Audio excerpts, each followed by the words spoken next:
பணக்காரர்கள் ஏன் அமைதியாக இருக்கிறார்கள் என்று தெரியுமா?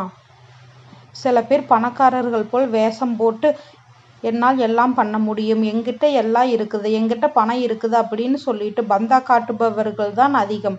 ஆனால் உண்மையில் பணக்காரர்கள் அமைதியாகவும் நிதானமாகவும் தான் இருப்பார்கள். அவர்களுக்கு தெரியும் இந்த மாதிரி வெட்டி பந்தா போட்டால் சீக்கிரம் நடுத்தெருவுக்கு வந்து விட வேண்டும் என்று. பணக்காரர்கள் ரொம்ப சிம்பிளா நார்மலா தான் இருப்பார்கள். சாதாரண ஹோட்டலுக்கு போவாங்க, சாதாரண கார் தான் வச்சிருப்பாங்க. அவர்களுக்கு தெரியும் ரகசியமா அமைதியா இருந்தா நிறைய லாபம் நிம்மதி அப்படின்னு சொல்லிட்டு தெளிவா வச்சிருக்கிறாங்க. கல்லடி பட்டாலும் கண்ணடி படக்கூடாது அப்படின்னு சொல்லுவாங்க. அதே மாதிரி தான் நம்மளும் வெட்டி பந்தா காமிச்சா நம்மளோட வளர்ச்சி பார்த்து மற்றவங்க மனதளவில் வெற்றி பெறக்கூடாது அப்படின்னு சொல்லி நினைக்கிறவங்க தான் அதிகம். ஸோ அதனால தான் அவங்க ரொம்ப சாதாரணமாக சிம்பிளாக இருக்கிறாங்க.